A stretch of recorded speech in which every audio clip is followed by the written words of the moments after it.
I think a problem with what Addison and Ethan are proposing is that while this may work for them at an individual level, the question is whether or not there's any utility here at a societal level. And I think one of the things that we're intuitively arguing about and discussing is whether or not it is a utility or a detriment.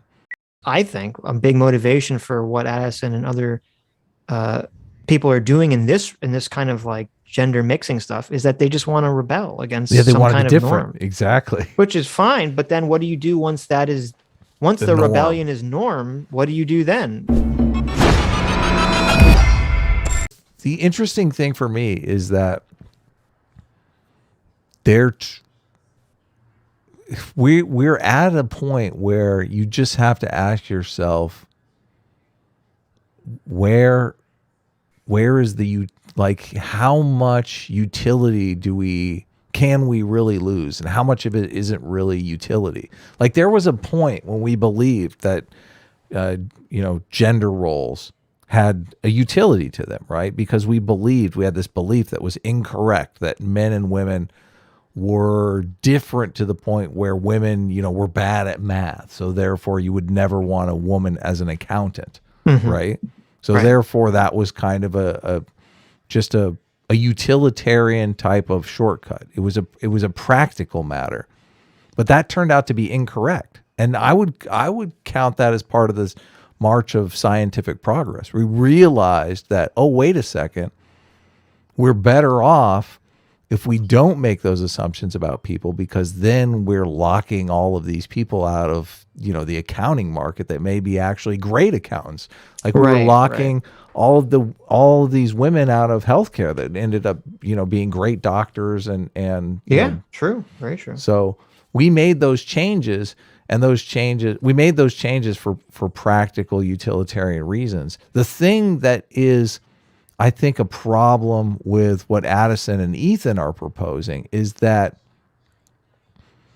while this may work for them at an individual level, the question is whether or not there's any utility here at a societal level. And I think one of the things that we're intuitively arguing about and discussing is whether or not it is a utility or a detriment. I mean, this is the same kind of conversation that took place over slavery.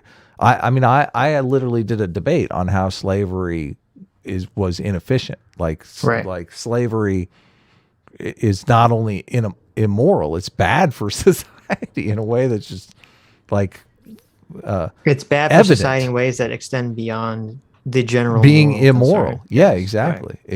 Yeah, exactly. So I think beyond the moral concerns here, I mean, aren't the gender abolitionists pitching a world that is going, I mean, they don't really care about utility, though.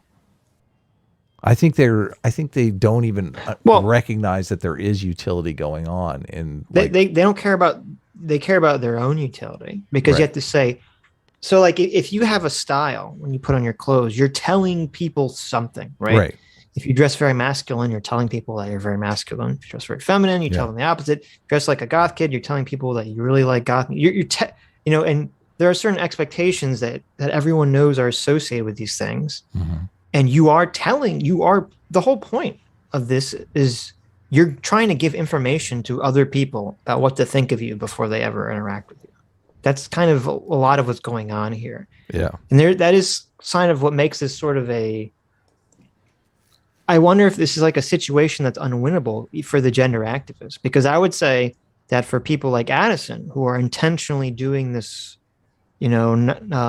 non-binary, I'm going to combine gender looks here thing, it's like, well, if Addison got what they wanted and that was the gender norm, I don't think they would be happy, because I would argue that I think a big motivation for what Addison and other people are doing in this kind of like gender mixing stuff is that they just want to rebel against some kind of norm. Exactly. Which is fine, but then what do you do once the rebellion is norm? What do you do then? Like, do you start dressing like a very traditional man or woman, in order to rebel against that norm? Like, you can't just rebel for the sake of rebellion, despite what people like Foch or even second thought say. Yeah. Yes, sooner or later, society has to conform to institutions, processes, and norms that have some utility in perpetuating that society over time. I think the big problem here is that for a lot of leftists, the idea of progress and deconstruction have been conflated. Oh, they totally. think all progress is just the continual deconstruction of everything, Yeah. which it's funny because if you think about it in a purely physical sense, it's the opposite. Yeah. You have to deconstruct things to make way for new things, but you have to make way for the new things. The new things have to exist. They have to be built up by people. Creative destruction. Right. Creative destruction. They do not, we don't have the Hegelian alchemy where they just deconstruct all gender roles and then from the ashes, the magic of gender utopia, just rises up from nothing. Well, they always want to, they want to conflate this trans movement with the gay rights movement, which bugs me a lot because I feel like the gay couples were definitely being discriminated against in a tangible way. And I don't feel like them being able to marry is the same constructive thing as if a heterosexual couple is able to marry.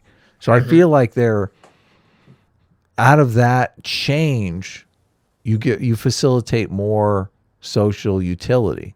I don't see, and nobody's making the argument, and I don't even think they're prepared to make the argument of how what they're proposing increases social utility. What do you mean? It's to prevent suicide. But that would be the social utility. Is to prevent suicide of these. Well, that works for people with gender dysphoria. It doesn't necessarily work with the non-binary stuff. Right. Because the social utility of transitioning for gender dysphoria is so that you don't have people committing suicide. But with the non-binary stuff, you're right. But they wouldn't. Gender abolition, though, I don't like. How's the social? What's the social? That's why I'm trying to say it'd probably be a freedom argument, right? So that people.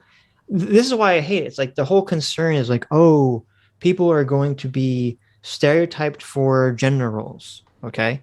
And it's like, fuck you. We can have a world where people are not stereotyped via their gender in terms of gender roles. We can have that world without abolishing the concept, or not even abolishing, pretending like the concept of sex differences or gender differences don't exist. Yeah. Okay. We can do both those things. That's why gender abolitionists it drives me insane because I'm trying, as a point of practicality, I think Matt Walsh is a gender abolitionist. Is he? Really? Yeah, because he wants to do away with the concept of gender, just be sex. Oh yeah. Well, that's totally different. I'm just saying. I'm saying like if I don't,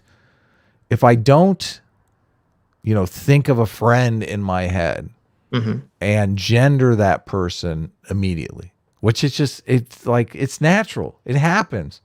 I mean, I can't. Who thinks of a friend and doesn't immediately just locks in on what gender they are, or what sex they are? Who thinks? Who does that? I'm going to push back here for a second. If I think of my friend, I don't generally, unless it's something relevant to the thought, I don't think of them as like if I'm thinking of Adam, okay, I don't think Adam, male. Like that's not like the first. I don't even think about the fact that you're male, until I think of like Adam, tight red shorts. Then you're such bullshit. Now you're duping me. No, but that's such bullshit. The show would be completely different if it was a guy and a girl. The dynamic would be fucking hugely different. That's not what I'm saying. I'm saying when you think of me, like if you think like, oh, I need to DM Sitch like a video and say, should we watch this on Sunday? Okay. When that thought enters your brain, you don't think, oh, I need to DM Sitch, that male guy, this video so that we can talk about it on Sunday. Half the show I'm talking about setting you up with like marrying you off to one of our fans. What the fuck are you talking about? I don't know. Maybe you do. Listen, I don't. That's me. It's easy for me to think up situations where sex and gender have zero to do with the particular situation. But I'm trying to imagine a world where I've known somebody for years, literally years, and it's never dawned on me, whether or not they are a male or a female, of course. Right? Of course. Like and the gender abolitionists, what they seem to be pushing is a world where I would meet you, I would know you for 5 years, and unless I asked point blank whether or not you were male or female, that wouldn't be part of my thinking at all. Like the voice cues wouldn't kick in. Like it's so bizarre to me. When I met Adam, he didn't pull his shorts down, so I can't be sure of his gender. Yeah, I could be a trans man. I could, there totally. You go. I didn't know. I didn't see Adam's genitals, so I don't know what's up there. Okay. I could have been lying to you. No. Could go in either direction. Do you when someone talks about I am a gender abolitionist, I imagine a world I understand. where people don't think about that, where I would literally have to go to you and I would say, Sitch, are you a man or a woman? Are you interested in and even let's say I don't know if you're a man or a woman. Don't throw sexual orientation into it. Yeah, sexual orientation makes it even weirder. It's like, what are you attracted to? Oh, I'm attracted to people because we don't have fucking genders. Right. Okay. How inefficient is that? Like, listen, I don't know. Like, I'm going to set you up with 5 dates, right? And half of them, or 10 dates, so it's an even number. Half of them are going to be A type person and B type person. It's Look at this. Sargon in the chat says the concept of Sitch is inseparable from you being male, Jewish, a scientimist, etc. Scientismist. It's a little bit of a self-report. Sargon. Okay, that's all I'm going to say. A little bit of a self-report. Self-report? You listen. We have to hear about how you're Jewish every single live stream. You have to hear about I'm part of the master race every show. Okay, the master tribe. Listen to this. Listen to this. Listen. I didn't choose to be God's chosen. God chose to make me God's chosen. The gaslighting here. I might convert to Judaism just so I can make fun of Sitch. When I convert to Judaism, do I get my J card? Am I allowed to go on? No, we talked about this. No. Do I get to go on J date? No, listen, your mom has to be Jewish or it doesn't count. Okay. I know like 10 girls that are on J date and none of them are Jewish. I'm like, don't you feel bad about that? No, there's a Seinfeld about this. I'm like, how are you on J date? Listen, some girls want the Jews. I don't know what to tell you. Okay. Yeah. No, I know. Looking for some nice Jewish men. Some nice Jewish boys. Okay. Adam was not the chosen one. That is true. That is true. Yes. Yeah. And it rubs. I can't believe we've been frozen on Addison's very sad, demoralized look this whole time. You talked for like 20 minutes. I feel bad. She's demoralized. Demoralized. Ray Ruvain 13 for $20 says they're demoralized. I messed up. I have to apologize. Sorry, non-binary community. Jesus, Adam. Hi, you just listened to a clip from the Sitch and Adams show. If you like what you heard, you can listen to our live show right here on this channel on Sunday, starting at 1 p.m. Pacific, 4 p.m. Eastern. And if you want, you can super chat us. We read $20 and up super chats on the show and then do a follow-up stream on the following Tuesday where we read the rest of the unread super chats and interact with fans of the show. Subscribe to this channel right here to listen to the live show or to listen to more of our awesome clips.